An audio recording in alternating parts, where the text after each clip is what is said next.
Halo semuanya, perkenalkan nama saya Raditya Tripena Lubis dari kelas 4E Teknik Informatika Universitas Singapura Bangsa Karawang. Nah, pada video kali ini saya akan menjelaskan tentang proses penjadwalan CPU. Untuk proses penjadwalan CPU ini terbagi menjadi 4, yaitu FCFS atau First Come First Serve, yang kedua ada SJF atau Short Job First, yang ketiga ada Priority Schedule, yang keempat adalah Round Robin. Untuk lebih jelasnya, kita langsung pembahasan pertama, yaitu FCFS atau First Come First Serve. FCFS ini memiliki konsep yaitu yang datang pertama akan diproses terlebih dahulu, tidak peduli burst time-nya besar ataupun kecil. Burst time di sini artinya waktu pemrosesannya. Nah, untuk lebih jelasnya, kita akan langsung ke contoh soal. Gambarkan Gantt chart dan tentukan rata-rata dan waktu tunggunya. Nah, di sini ada tabel, ada proses, dari P1, P2, P3, P4, sampai P8, ada arrival time atau waktu kedatangan. Nah, di sini ada burst time atau waktu pemrosesannya. Berikut langkah penyelesaiannya, yaitu di sini ada CPU. Nah, di sini CPU-nya sudah saya gambarkan terlebih dahulu untuk mempersingkat waktu. Di sini ada ready query-nya. Ini nanti akan isi P1 sampai P8. Ini ada arrival time atau waktu kedatangannya. Nah, pada arrival time ke 0, P1 datang. Maka P1 masuk ke dalam proses. Nah, P1 ini memiliki burst time yang 10, maka akan selesai pada waktu yang ke-10. Nah, waktu ke-1, ke-2, ke-3, ternyata ada yang datang. Siapa? Ada P2, maka P2 masuk ke dalam antrian. Keempat, 5, 6, 7, 8, 9, ada yang datang. P3, P3 masuk ke dalam antrian. Nah, waktu ke-10, P1 selesai diproses, maka P2 dan P3 akan antri. Kemudian siapa yang akan diproses? P2. Kenapa? Karena P2 datang terlebih dahulu. Pada waktu yang ketiga, maka P2 diproses, memiliki burst time 4, maka akan selesai pada waktu ke-14. Maka waktu ke-11, 12. Nah, pada waktu ke-12 ternyata yang datang. Siapa? Yaitu P4. Maka P4 akan menunggu, di sini antri. Kemudian waktu ke-13, ke-14, P2 selesai diproses, maka P3, P4 akan masuk ke dalam antrian. Apakah waktu ke-14 ini ada yang datang? Ada, yaitu P5, maka P5 juga masuk ke dalam antrian. Selanjutnya P3 masuk ke dalam proses. P3 memiliki burst time-nya 4, akan selesai pada waktu yang ke-18. Maka waktu ke-15, wah, ternyata ada yang datang. Siapa? Ada P6. Maka P6 masuk ke dalam antrian. Ke-16, 17, 18, P3 selesai diproses. Ada yang datang? Ada P7. Namun sebelumnya, masukkan dulu P4, P5, P6 ke dalam antrian, kemudian P7. P4 masuk ke dalam proses. P4 memiliki burst time-nya 2, maka selesai pada waktu ke-20. Nah, masuk P5, P6, P7. Apakah waktu ke-20 ada yang datang? Ada, yaitu P8. Maka P8 masuk ke dalam antrian, P5 masuk ke dalam proses, memiliki burst time 6, maka selesai pada waktu ke-26. Masuk P6, P7, P8. P6 akan diproses, memiliki burst time-nya 5, selesai pada waktu ke-31. P7, P8 masuk ke dalam antrian, P7 akan diproses, memiliki burst time-nya 7, maka selesai pada waktu ke-38. Kemudian P8 masuk ke dalam antrian. Nah, P8 akan diproses, memiliki burst time 3, maka P8 ini selesai pada waktu ke-41. Nah, semua sudah selesai. Kita akan menghitung waktu tunggunya. Untuk menghitung waktu tunggu ini, kita lihat terakhir diproses itu kapan. Kemudian dikurangi waktu kedatangannya. P1 sama dengan 0. Kenapa? Karena pada waktu ke-0, P1 datang dan langsung diproses. Dan selesai pada waktu ke-10. Jadi dia nggak nunggu sama sekali. Selanjutnya P2, terakhir diproses itu di waktu ke-10. Maka 10 dia datang ke waktu kapan? Waktu ke-3. Maka 10 dikurang 3 sama dengan 7. P3 terakhir diproses itu di 14. Maka di sini 14 dikurang kapan dia datang? Waktu ke-9, maka 14 dikurang 9 sama dengan 5. Selanjutnya P4 terakhir di 18 dikurang waktu kedatangannya 12, maka 18 dikurang 12 sama dengan 6. Selanjutnya P5 ini terakhir di proses waktu ke-20, dia datang waktu ke-14, maka 20 kurang 14 sama dengan 6. Kemudian P6 terakhir di 26 datang ke waktu 15. Maka 25 dikurang 15 sama dengan 11. P7 terakhir diproses di 31 dikurang datang waktu ke 18. Maka 31 dikurang 18 sama dengan 13. Dan P8 terakhir diproses itu di 38 datang waktu ke 20, maka 38 dikurang 20 sama dengan 18. Nah, kita jumlahkan. 0 ditambah 7 ditambah 5 tambah 6 ditambah 6 ditambah 11 ditambah 13 ditambah 18 sama dengan 66. Kemudian kita hitung rata-rata waktu tunggunya atau AWT-nya. Rumusnya yaitu totalnya ini, total waktu tunggu dibagi dengan jumlah prosesnya, banyak prosesnya. Banyak prosesnya ada P1, P2, P3, P4, P5, P6, P7, P8. Berarti ada 8. Maka 66 dibagi 8 sama dengan 8,25 satuan waktu. Baiklah, untuk yang kedua yaitu Short Job First atau SJF yang non-preemptive. Artinya di sini tanpa antrian. Memiliki konsep, jika memiliki arrival time yang sama, maka burst time terkecil akan diproses terlebih dahulu. Nah, di sini berarti patokannya burst time terkecil. Langsung ke contoh soal. Gambarkan Gantt chart dan tentukan rata-rata waktu tunggunya. Di sini prosesnya sama, ada P1 sampai P8, ada arrival time dan burst time-nya. Nah, di sini langkah penyelesaiannya. Di sini ada CPU, waktu ke 0 ada P1 yang datang. Maka P1 diproses, memiliki burst time yang 10. Nah, waktu ketiga ada P2 masuk ke dalam antrian. Waktu ke-9 ada P3 masuk ke dalam antrian. Waktu ke-10 P1 selesai diproses, maka P2, P3 masuk ke dalam antrian. Nah, di sini proses SJF ini akan berlangsung, di mana burst time terkecil akan diproses terlebih dahulu, tidak peduli waktu kedatangannya. Namun, karena di sini memiliki burst time yang sama-sama 4, maka kembali ke proses FCFS yang datang terlebih dahulu, yang diproses terlebih dahulu. Maka P2 masuk ke dalam proses. Waktu ke-12 ada yang datang, yaitu P4 masuk ke dalam antrian. Waktu ke-14, P2 selesai diproses. Nah, waktu P2 selesai diproses, P3 masuk, P4 masuk, kemudian ada P5 yang datang. Kemudian P5 masuk dalam antrian. Kemudian siapa yang duluan diproses lagi? P4. Kenapa P4? Karena burst time-nya lebih kecil. P3 punya burst time 4, P4 punya 2, P5 punya 6. Yang paling kecil di sini adalah P4, yaitu 2. Maka P4 masuk ke dalam proses. Waktu ke-15 ada yang datang, yaitu P6. Maka P6 masuk ke dalam antrian. Kemudian waktu ke-16, P4 selesai diproses karena punya burst time 2, maka P3, P5, P6 akan masuk ke dalam antrian. Waktu ke-16 ada yang datang, tidak ada, maka lanjut memiliki burst time terkecil diproses, yaitu P3. Ada 4 ya. Maka masuk ke dalam proses, akan selesai pada waktu ke-20. Maka waktu ke-18 ternyata ada yang datang, yaitu P7. Maka P7 masuk antrian. Waktu ke-20 P3 selesai diproses, maka P5, P6, P7 masuk ke dalam antrian. Pada waktu ke-20 ternyata ada yang datang, yaitu P8. Maka P8 masuk ke dalam antrian.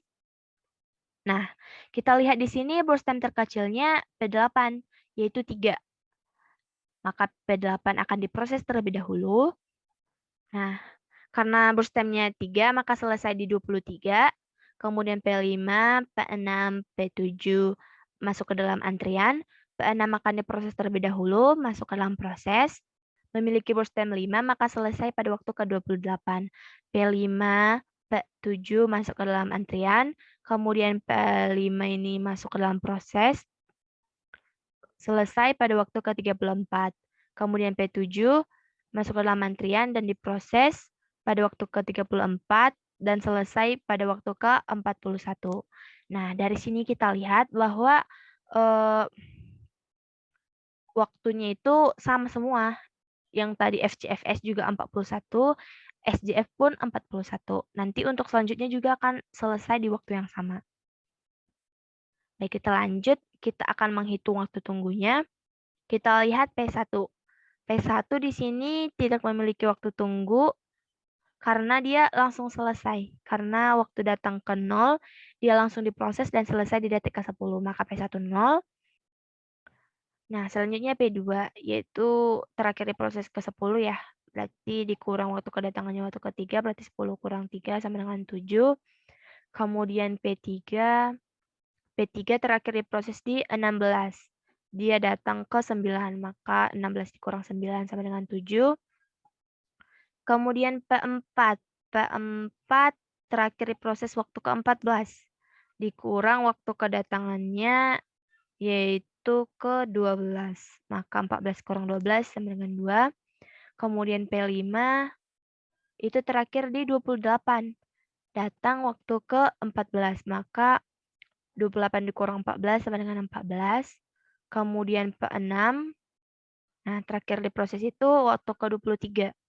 Datang waktu ke-15. Maka 23 dikurang 15 sama dengan 8. Kemudian P7 itu terakhir di 34. 34 dikurang waktu kedatangannya di 18. Berarti 16. Kemudian P8. Nah, terakhir itu di 20. Datang ke 20. Maka dia nggak ada waktu tunggu. Soalnya dia langsung diproses. Sama dengan 0. Nah, totalnya 0 ditambah 7 tambah 7 tambah 2 tambah 14 tambah 8 tambah 16 sama dengan 54. Kita hitung rata-rata waktu tunggu atau AWT-nya. 54/8 sama dengan 6,75 satuan waktu. Nah, dari sini, dari hasil AWT-nya ini dapat kita lihat bahwa SJF ini lebih efisien daripada FCFS. Tadi kan FCFS hasilnya 8,25 ya. Di sini ada 6,75, berarti lebih cepat yang SJF. Selanjutnya yaitu short job first atau SJF yang preemptif. Nah, di sini konsepnya burst time terkecil akan dikerjakan terlebih dahulu meskipun ada proses yang sedang berjalan.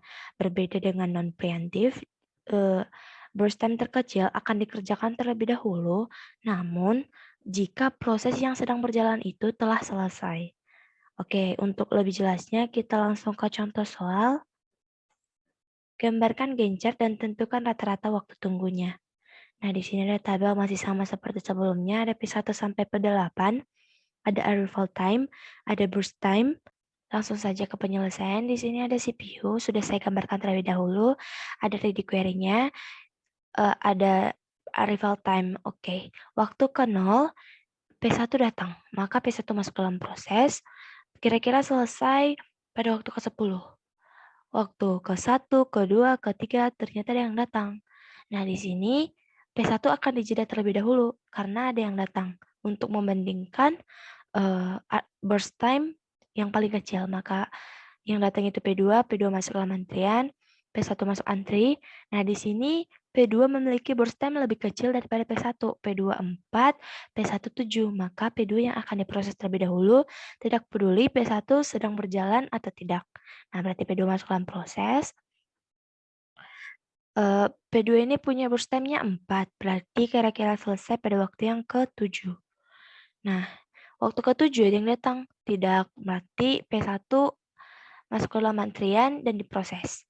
Kemudian ke-8, ke-9 ada yang datang yaitu P3, maka P3 masuk ke dalam antrian, kemudian P1 masuk ke dalam antrian.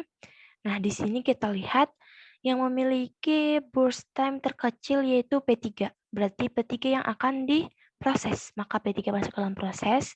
Kemudian waktu ke-10, ke-11, 12 ada yang datang yaitu P4. Maka P4 masuk ke dalam antrian. Kemudian P3 dan P1.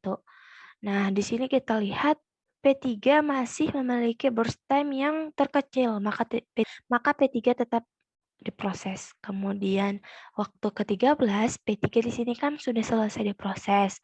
Maka apakah ada yang datang? Tidak ada. Berarti P1 sama P4 masuk ke dalam antrian. Di sini kita lihat lagi burst time terkecil, yaitu P4 memiliki burst time 2, sedangkan P1 5. Berarti P4 masuk ke dalam proses, kira-kira selesai pada waktu ke-15. Nah, ternyata waktu ke-14 ada yang datang, yaitu P5. Kita masukkan ke dalam antrian P5, P4, dan P1. Nah, di sini kita lihat lagi P4 masih memiliki burst time terkecil, maka P4 tetap diproses dan selesai pada waktu ke-15. Maka P1, P5 masuk ke dalam antrian. Nah, ternyata pada waktu ke-15 P6 masuk, maka P6 masuk ke dalam antrian juga. Nah, di sini siapa yang dulu kita proses? P1. Kenapa? Karena memiliki burst time-nya sama, kita kembali ke konsep FCFS, di mana yang pertama datang akan pertama diproses. Maka P1 masuk ke dalam proses, kemudian waktu ke-18 ada yang datang, yaitu P7. Maka P7 masuk antrian, kemudian P1 dijeda dulu, kemudian P5, P6 masuk ke dalam antrian. Nah, di sini P1 masih memiliki burst time terkecil, maka P1 tetap masuk ke dalam proses. Kemudian waktu ke-20, P8 masuk. Nah, di sini P1 juga sudah selesai diproses, maka yang masuk ke antrian itu P7, P5, sama P6. Nah, kita lihat lagi, siapa yang memiliki burst time terkecil? P8. Berarti P8 masuk ke dalam proses, kemudian memiliki burst time 3, berarti selesai pada waktu ke-23. Selanjutnya itu P6, P5, P7. Kemudian kita lihat burst time terkecil yaitu P6. Maka P6 masuk ke dalam proses, punya burst time 5, berarti selesai pada waktu ke-28. P5, P7 masuk ke dalam antrian.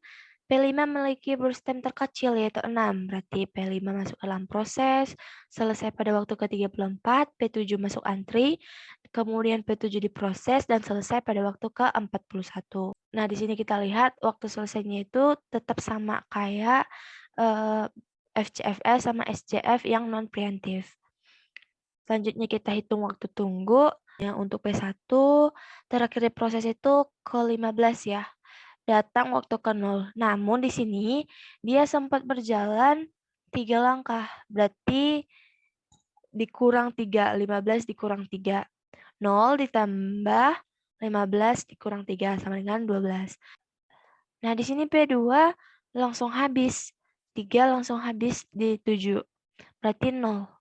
Kemudian P3 juga 0 karena di sini dia datang ke 9 langsung diproses sampai selesai. Kemudian P4 itu terakhir diproses waktu ke-13. Tapi dia datang waktu ke-12. Berarti 13 dikurang 12, 1. Kemudian P5 yaitu terakhir diproses di 28. Dia datang waktu ke-14. Berarti 28 kurang 14, 14. Kemudian P6 terakhir diproses itu di 23. Namun dia datang waktu ke-15, berarti 23 dikurang 15 sama dengan 8. Kemudian P7 itu terakhir diproses di 34. Nah, dia datangnya itu di waktu ke-18. Berarti 34 dikurang 18, 16. Kemudian P8 diproses di waktu ke-20. Datang waktu ke-20 berarti 0. Totalnya yaitu 12 tambah 1 tambah 14 tambah 8 tambah 16 sama dengan 51. Kemudian hitung rata-rata waktu tunggunya atau AWT yaitu 51 per 8 yaitu 6,375 satuan waktu. Selanjutnya yaitu priority schedule non-preemptive. Konsepnya itu memiliki nilai prioritas. Prioritas tertinggi akan dikerjakan terlebih dahulu. Jika nilai prioritas sama, maka kembali ke konsep FCFS. Yang datang terlebih dahulu, diproses terlebih dahulu. Untuk lebih lanjutnya, kita langsung ke contoh soal, gambarkan gencar dan tentukan rata-rata waktu tunggunya. Di sini kita memiliki tabel yang sama P1 sampai P8, ada arrival time dan burst time-nya. Di sini ada tambahan priority-nya. Ada 1, 2, 1, 3, 4, dan 3. Langsung saja ke penyelesaian. Di sini ada CPU yang sudah saya gambarkan, ada ready query, dan arrival time. P1 datang memiliki burst time 10 dan prioritas 1. P1 masuk dalam proses, kemudian waktu ketiga ada P2 yang datang. P2 masuk dalam antrian, kemudian P2 ini memiliki prioritinya 2, berarti P1 masih lebih besar. Prioritas 1, berarti P1 tetap diproses. Kemudian waktu ke-4, 5, 6, 7, 8, 9, ada P3 yang datang. Nah, P3 masuk dalam antrian, memiliki priority 2, berarti P1 tetap diproses. Kemudian waktu ke-10, P1 itu sudah selesai diproses, maka yang sisa P2 sama P3 memiliki priority sama-sama 2. Berarti kembali ke konsep FCFS, di mana yang pertama datang akan diproses terlebih dahulu. Berarti P2 yang pertama datang, berarti P2 yang diproses. Kemudian waktu ke-11, 12 ada yang datang, yaitu P4. Maka P4 masuk ke dalam antrian, kemudian P2, sisa 2 karena dia udah berjalan 2 langkah, kemudian P3. Nah, di sini kita lihat priority siapa yang paling besar, yaitu P4, memiliki prioritas 1. Maka P4 yang akan diproses. Oke, P4 masuk ke dalam proses, kemudian waktu ke-14, P4 ini selesai diproses. Maka P2, P3 masuk ke dalam antrian, memiliki prioritas sama. Nah, kita lihat dulu, apakah waktu ke-14 ini ada yang datang? Ternyata ada, yaitu P5, maka P5 masuk ke dalam antrian. Kita lihat prioritas siapa yang paling besar, P2 dan P3. Namun karena P2 ini datang terlebih dahulu, maka P2 masuk ke dalam proses. Kemudian waktu ke-15 ada yang datang yaitu P6, berarti P6 masuk ke dalam antrian. Kemudian waktu ke-16 ini P2 selesai diproses. Kita lihat di sini ada yang datang, tidak ada, berarti P3, P5, dan P6 masuk ke dalam antrian. Kemudian kita lihat lagi prioritasnya. Siapa yang paling besar? Ada P3. Ada P3 yaitu dengan prioritas 2. Sedangkan P5 itu 3, P6 itu 4. Maka P3 yang akan diproses. Maka waktu ke-17, ke-18 ada yang datang yaitu P7. Maka P7 masuk ke dalam antrian. Kemudian waktu ke-20, P3 selesai diproses. Maka P5, P6, P7 masuk ke dalam antrian. Kita lihat lagi, pada waktu ke-20, P8 masuk. Maka P8 masuk ke dalam antrian. Kita lihat lagi siapa yang mempunyai prioritas tertinggi. Di sini P5 sama P8 memiliki prioritas yang sama. Namun karena P5 datang terlebih dahulu, maka P5 yang akan diproses. Selesai pada waktu ke-26. Karena tidak ada yang datang lagi, maka P6, P7, P8 masuk ke dalam antrian. Kita lihat lagi prioritas siapa yang paling besar, ada P8, maka P8 masuk ke dalam proses. Nah, selesai pada waktu ke-29. Kemudian P6, P7 masuk ke dalam antrian memiliki prioritas yang sama, namun P6 memiliki arrival time terlebih dahulu. Berarti P6 akan masuk ke dalam proses selesai pada waktu ke-34, karena burst time-nya 5, berarti 29 tambah 5. Kemudian P7 masuk ke dalam antrian, P7 diproses, kemudian selesai pada waktu ke-41. Baiklah, selanjutnya kita akan menghitung waktu tunggunya. Kita lihat P1. P1 di sini datang waktu ke 0 dan langsung selesai. Berarti P1 tidak memiliki waktu tunggu. Berarti P1 sama dengan 0. Selanjutnya yaitu P2. Kita lihat terakhir diproses di 14, kemudian di 10. Berarti untuk menghitungnya kita ambil yang pertama dulu, 10 dikurang waktu kedatangannya 3. Berarti 10 dikurang 3. Terus ditambah dengan waktu pemrosesan terakhir yaitu 14 dikurang 10. Kemudian di sini kan dia berjalan 2 langkah ya. Berarti dikurang 2 lagi.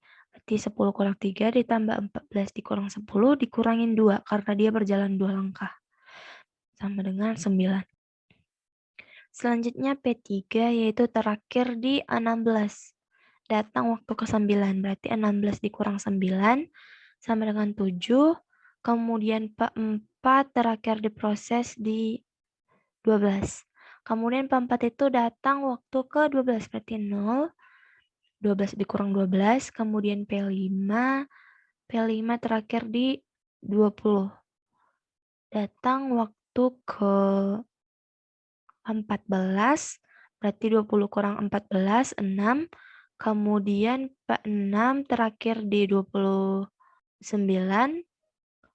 datang ke waktu 15, berarti 29 dikurang 15, 14. Kemudian P7 di 34, dikurang waktu kedatangannya 18 sama dengan 16. Kemudian P8 terakhir di 26. Datang waktu ke 20. Berarti 26 dikurang 20, 6. Maka totalnya yaitu 58. Kita akan menghitung rata-rata waktu tunggunya, yaitu totalnya, yaitu yang 58 dibagi banyaknya proses 8, sama dengan 7,25 satuan waktu. Selanjutnya priority schedule yang preemptive. Di sini memiliki konsep yang sama dengan non-preemptive, tapi pasti ada perbedaannya. Perbedaannya jika nilai prioritas sama, maka burst time terkecil dikerjakan terlebih dahulu. Jika sebelumnya yang non-preemptive, jika prioritinya sama akan kembali ke FCFS, maka yang di preemptive ini yang dilihat itu burst time terkecil. Sama-sama memiliki nilai prioritas. Nah, prioritas tertinggi akan dikerjakan terlebih dahulu. Jadi bedanya itu di sini, jika nilai prioritasnya sama. Oke, untuk lebih jelasnya langsung ke contoh soal. Gambarkan Gantt chart dan tentukan rata-rata waktu tunggunya. Di sini ada tabel yang sama, memiliki priority. Langsung ke penyelesaiannya saja. P1 datang waktu ke 0. P1 masuk ke dalam proses. Kemudian pada waktu yang ketiga P2 datang, memiliki priority-nya 2, burst time-nya 4, kemudian waktu ke 9 datang P3, priority-nya 2, karena P1 ini priority-nya masih lebih besar, maka mereka ini masuk ke dalam antrian. Nah, waktu ke 10, P1 sudah selesai, berarti P1 habis, maka P2 dan P3 masuk ke dalam antrian. Di sini kita lihat priority-nya sama-sama 2. Nah, karena priority-nya sama-sama 2, kita lihat burst time-nya, siapa yang paling kecil. Nah, di sini kebetulan sama-sama 4. Berarti kita kembali ke konsep FCFS juga, karena sama-sama 2 dan sama-sama 4 burst time-nya. Berarti P2 masuk ke dalam proses. Kemudian waktu yang ke-12 ada yang datang yaitu P4. Maka P4 masuk ke dalam antrian. Kemudian P2 masuk ke dalam antrian. P3 juga masuk ke dalam antrian. Nah, di sini kita lihat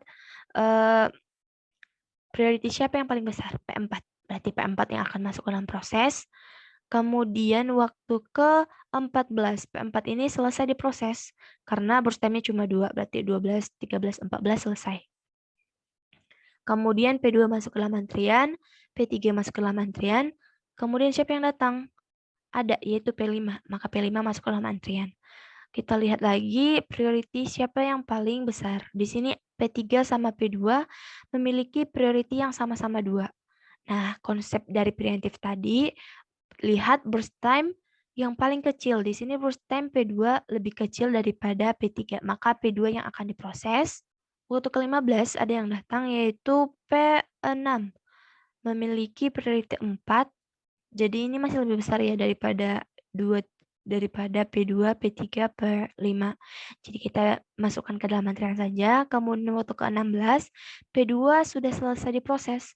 Maka P3, P5, dan P6 masuk ke dalam antrian. Apakah waktu ke-16 ada yang datang? Tidak ada. Berarti kita lihat lagi priority siapa yang paling besar? P3. Maka P3 masuk ke dalam proses. Kemudian waktu ke-18 ada yang datang yaitu P7, memiliki priority 4, masuk dalam antrian. Ke waktu ke-20, P3 selesai diproses karena cuma memiliki burst time 4. Berarti P5, P6, sama P7 masuk ke dalam antrian.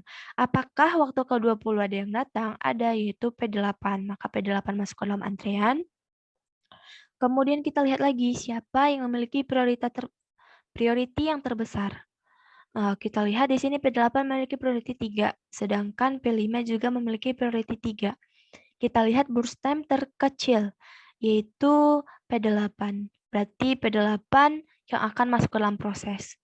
Kemudian P8 akan selesai pada waktu ke-23. Di sini sudah tidak ada lagi, ya, maka langsung kita habiskan saja. Eh, Maka P5 masuk ke dalam antrian, P6, P7. Kita lihat lagi siapa yang memiliki priority terbesar, yaitu P5. Maka P5 masuk ke dalam proses, selesai pada waktu ke-29. Kemudian P6 masuk ke dalam antrian, P7 masuk ke dalam antrian. Kita lihat prioritasnya sama, kita lihat burst time terkecil yaitu P6, maka P6 yang akan diproses. Selesai pada waktu ke-34, maka P7 yang terakhir masuk ke dalam proses, selesai pada waktu ke-41. Selanjutnya kita akan menghitung waktu tunggunya untuk P1. P1 di sini tidak memiliki waktu tunggu karena langsung diproses sampai selesai. Maka P1 0, kemudian P2 di sini terakhir diproses di 14. Sama 10, berarti 10 dikurang 3, kemudian 14 dikurang 10. Nah, di 10 ini dia kan berjalan 2 kali ya. Berarti dikurang 2 lagi. Berarti 10 kurang 3 ditambah 14 kurang 10 kurang 2 sama dengan 9. Kemudian P3 terakhir diproses di 16 dikurang 9. Dia datang di 9, berarti 19 kurang 9 sama dengan 7. Kemudian P4 di 12. Langsung selesai, berarti 0. Kemudian P5 itu di 23. Datang waktu ke-14, berarti 23 dikurang 14 sama dengan 9. Kemudian P6 itu terakhir diproses itu di 29. Datang waktu ke-15, berarti 29 dikurang 15 sama dengan 14. Kemudian P7 di 34, dikurang waktu kedatangannya 18 sama dengan 16. Kemudian P8 itu terakhir di 20, dikurang 20 dan langsung habis, maka 0. Maka totalnya yaitu 9 tambah 7 tambah 9 ditambah 14 ditambah 16 itu 55. Kemudian kita hitung rata-rata waktu tunggu atau AWT-nya, yaitu total ini semua, yaitu 55 dibagi banyaknya proses 8, maka 55 dibagi 8 sama dengan 6,875 satuan waktu. Selanjutnya yaitu round robin. Nah, di round robin ini memiliki time quantum, dijalankan berdasarkan time quantum dan bergantian, memiliki arrival time yang sama. Nah, di sini contohnya P1, P2 memiliki time quantum 3, maka setelah P1 akan berjalan sebanyak time quantumnya yaitu 3, kemudian akan berganti ke P2. Begitu seterusnya sampai selesai. Nah, untuk lebih lanjutnya kita akan masuk ke contoh soal. Gambarkan gencar dan tentukan rata-rata waktu tunggunya. Nah, di sini diketahui time quantumnya sama dengan 3. Ini ada tabelnya, ada prosesnya P1 sampai P8. Di sini arrival time-nya sama. Nah, bisa 1 semua, bisa 0 semua, bisa 2 semua, terserah. Terserah pembuat soal. Tapi harus sama semua dari P1 sampai P8. Langsung ke penyelesaian. Sini ada time quantum diketahui 3. CPU-nya sudah saya gambarkan terlebih dahulu. Ready query-nya sudah saya susun. Sama-sama di 0. Kemudian ada burst time-nya. Ada tabel di sini sebagai panduan. Nah, di sini P1, P2, P3, sampai P8 berurut ya. Nah, di sini P1 akan diproses terlebih dahulu. Kemudian akan berjalan sebanyak time quantumnya, yaitu sebanyak 3. Berarti di waktu ketiga, P1 sudah berhenti diproses, ditunda dulu. Maka yang masuk di sini P2, P3, P4, P5, P6, P7, P8. Kemudian P1 masuk lagi ke dalam antrian. Antrian yang terbelakang. Maka sisa berapa? Kan ini 10, berarti dikurang 3 karena sudah berjalan sebanyak 3 langkah. yaitu 7. Maka kemudian P2 masuk ke dalam proses, berjalan sebanyak 3 langkah sampai ke 6.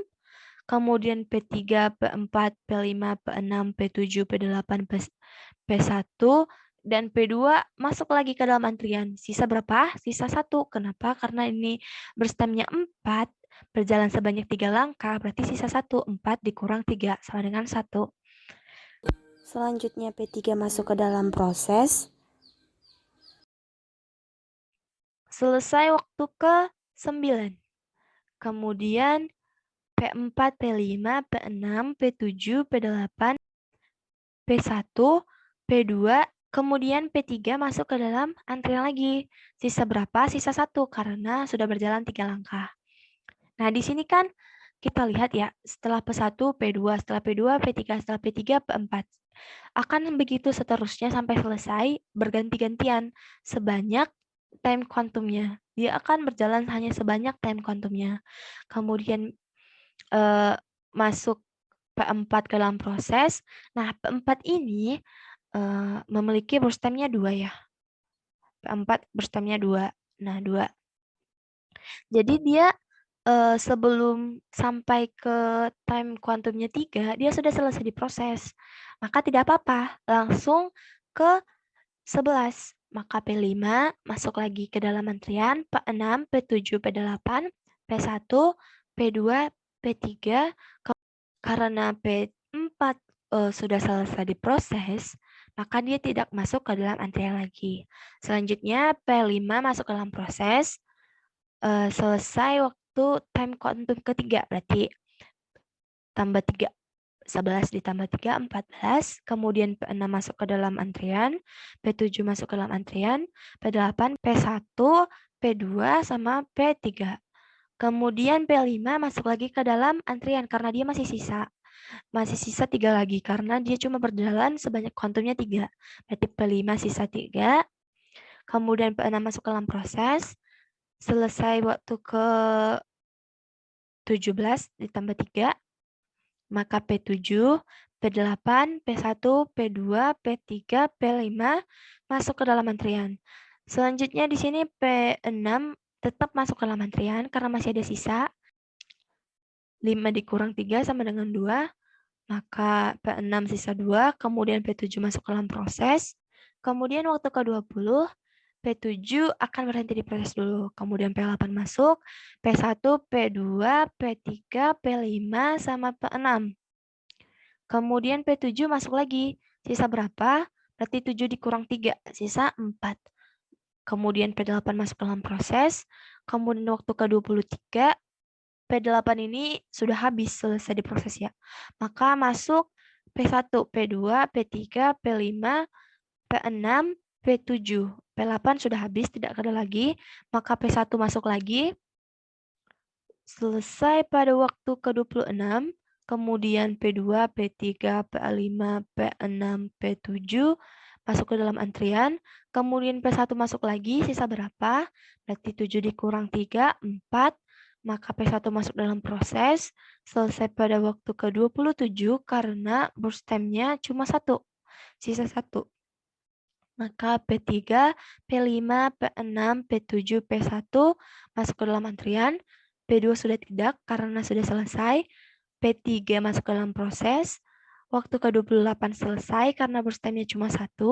Maka P5, P6, P7, P1. Maka P5 masuk ke dalam proses lagi. Selesai pada waktu ke-31. P6, P7, P1 masuk ke dalam antrian. Di sini P5 tidak masuk lagi karena sudah selesai, habis 3 sesuai dengan time quantumnya. Kemudian P6 masuk ke dalam proses. Waktunya yaitu 33. Kenapa? Karena burst time-nya cuma 2, berarti 31 tambah 2. Kemudian P7, P1 masuk ke dalam antrian. Kemudian P7 masuk ke dalam proses. Nah, di sini pada waktu ke-36, P1 masuk ke dalam proses, kemudian P7 masuk ke dalam antrian, sisa 1. Kenapa tidak dihabiskan? Karena time quantumnya ada 3. Jadi, jika kurang dari time quantum, bisa langsung dihabiskan. Jika lebih, dia harus berjalan sesuai dengan time quantumnya. Maka P1 masuk ke dalam proses. berjalan sampai 3 kali, yaitu 39, maka P7 masuk ke dalam antrian, P1 masuk ke dalam antrian sisa 1 karena 4 dikurang 1, kemudian P7 masuk ke dalam proses, berjalan 1 langkah karena sisa burst time-nya 1, maka ke 40, maka P1 masuk ke dalam antrian, P1 diproses, burst time 1, maka selesai pada waktu ke 41. Nah, semua proses sudah selesai. Di sini selesai pada waktu ke-41 sama dengan proses penjadwalan sebelum-sebelumnya. Kemudian kita akan menghitung waktu tunggunya. Pertama kita lihat dia terakhir diproses di mana? Di 40. Berarti P1 itu terakhir diproses di 40. Kita lihat P1 itu diproses berapa kali? 1 di 40, yang kedua ada di 36, kemudian ada di 23, berarti ada 3 proses ya. Berarti kita hitung yaitu 40 dikurang banyaknya prosesnya itu ada 3 kali, berarti 3 ditambah 3 ditambah 3.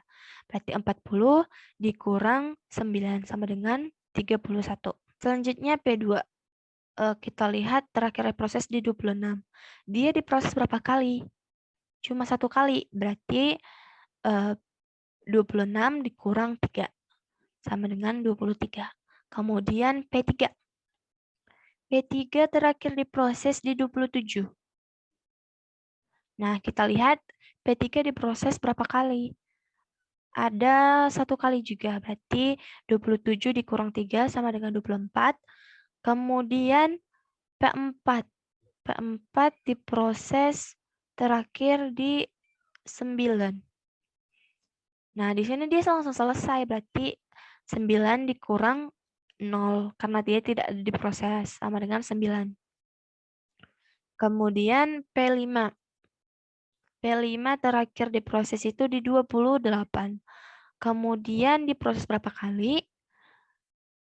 1, berarti P5 itu 28 dikurang 3 sama dengan 25.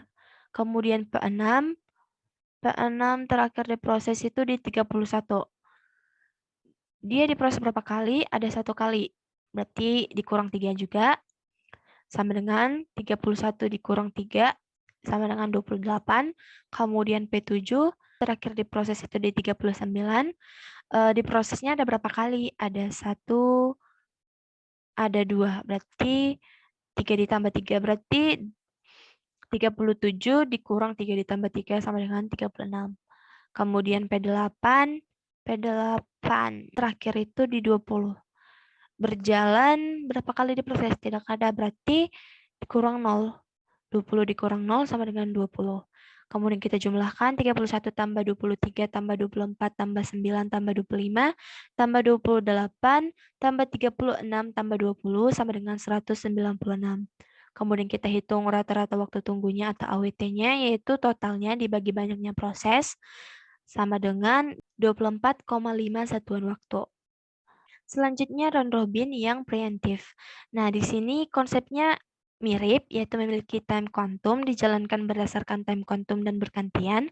Bedanya ada di sini, memiliki arrival time yang berbeda. Jika yang non-preemptif itu atau yang round robin doang, itu memiliki arrival time yang sama. Sedangkan yang preemptif itu arrival time-nya berbeda-beda. Langsung ke contoh soal, gambarkan Gantt chart dan tentukan rata-rata waktu tunggunya, time quantumnya sama. Ini arrival time-nya berbeda tiap proses.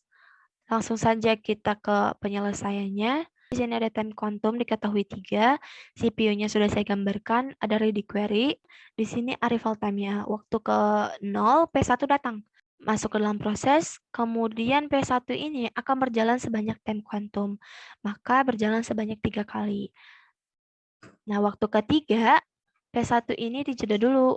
Nah, kebetulan waktu ketiga ini juga ada yang datang, yaitu P2. Maka P2 masuk ke dalam antrian, P1 masuk ke dalam antrian juga, sisa 7 karena sudah berjalan sebanyak 3 kali. 10 dikurang 3 yaitu 7. Kemudian P2 masuk ke dalam proses karena berganti-gantian, berarti setelah P1 P2. Kemudian berjalan sebanyak time kuantumnya, Nah, di ke-6 ini ada yang datang? Tidak ada, berarti P1 masuk antrian, P2 yang masuk ke dalam antrian. Sisa 1. Kenapa? Karena 4 dikurang 3. Karena dia tadi berjalan sebanyak 3 langkah. Kemudian di sini selanjutnya yang berjalan yaitu P1. Berganti-gantian. Kemudian berjalan sebanyak 3 langkah. Nah, di waktu ke-9, P1 dijeda dulu, kemudian P2 masuk ke dalam antrian. Kita lihat lagi apakah ada yang datang. Ternyata ada, yaitu P3. Maka P3 akan dimasukkan ke dalam antrian terlebih dahulu daripada P1. Kenapa? Karena P3 ini datang ke 9, sedangkan P1 selesai di 9. Berarti P3 sudah menunggu, sedangkan P1 baru selesai. Berarti P3 lebih dahulu daripada P1. Maka P1 masuk, sisa 4 karena berjalan 3 langkah, kemudian P2 masuk ke dalam antrian. Selesai waktu ke-10 karena burst time-nya sisa 1. Nah, di sini P3 sama P1 masuk ke dalam antrian. Waktu ke-10 tidak ada yang datang, maka P3 masuk di proses. Kemudian waktu ke-11, 12 ada yang datang, yaitu P4. Nah, kemudian kita tetap berjalan sebanyak time quantum-nya, berarti sampai ke 13. Kenapa di 12 tidak langsung antri? Karena time quantum-nya 3. Berarti harus berjalan sebanyak 3 kali. Di waktu ke-13, P3 ini dijeda, kemudian P1 masuk ke dalam antrian, P4 masuk ke dalam antrian, kemudian P3 masuk ke dalam antrian, sisa 1 karena 4 dikurang 3. Kemudian P1 masuk ke dalam proses. Kita lihat P1 memiliki burst time-nya 4 kan, berarti time quantum masih berjalan sesuai time quantum-nya. Berarti waktu ke-14 ada yang datang, P5. Maka masuk ke dalam antrian juga, menunggu. Di sini kemudian P6 datang waktu ke-15, masih menunggu juga. Kemudian waktu ke-16, di sini P1 dijeda. P4 masuk ke dalam antrian. P3 masuk ke dalam antrian, kemudian P5 masuk ke dalam antrian, kemudian P6 masuk ke dalam antrian. Nah, kemudian kita lihat di sini P1 masih ada sisa tidak? Masih ada 1 lagi. Berarti P1 masuk ke dalam antrian, sisa 1. Kemudian kita lihat urutannya. Kemudian setelah itu P4 masuk ke dalam proses. Kita lihat di sini P4 memiliki burst time-nya 2. Berarti dia akan selesai pada waktu ke-18. Meskipun time quantum-nya 3, namun jika kurang dari time quantum, maka bisa langsung diselesaikan. Kemudian P3 masuk ke dalam antrian, P5 masuk, P6, P1, kemudian kita lihat waktu ke-18 ini ada yang datang tidak? Ada P7, maka P7 masuk ke dalam antrian. Selanjutnya P3 diproses, memiliki burst time 1, berarti selesai waktu ke-19. Maka P5, P6, P1, P7 masuk ke dalam antrian. Apakah waktu ke-19 ada yang datang? Ternyata tidak, maka P5 langsung diproses. Berjalan sebanyak time quantum, karena di sini burst time-nya 6, berarti besar daripada time quantum-nya.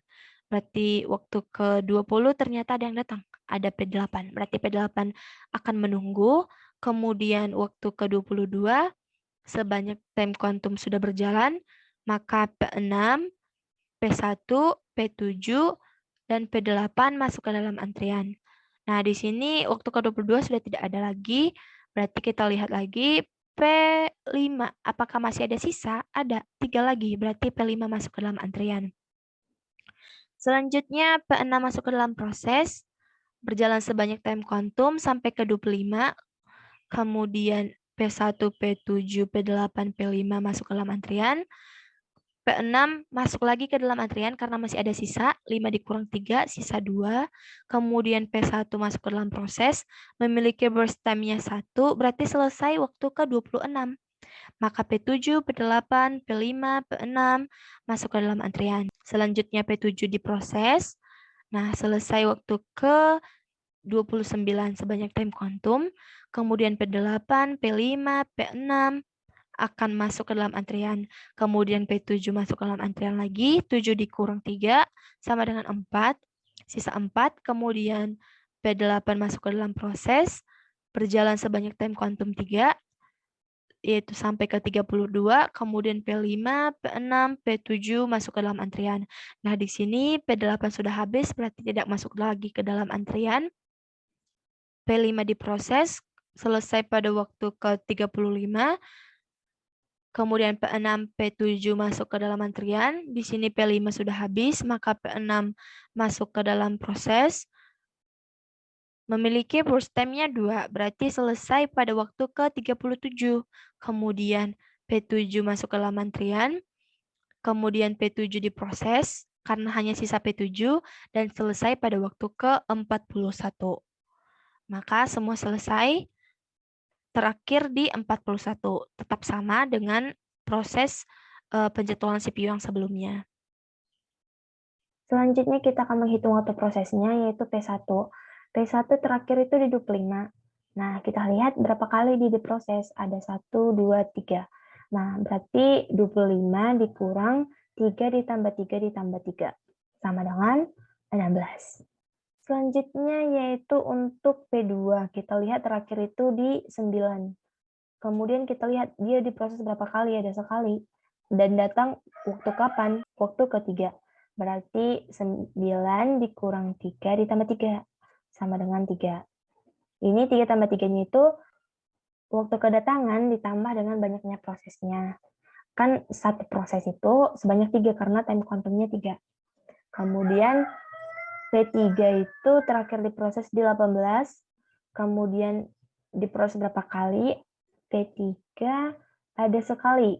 Kemudian dia datang waktu kapan? Waktu ke-9.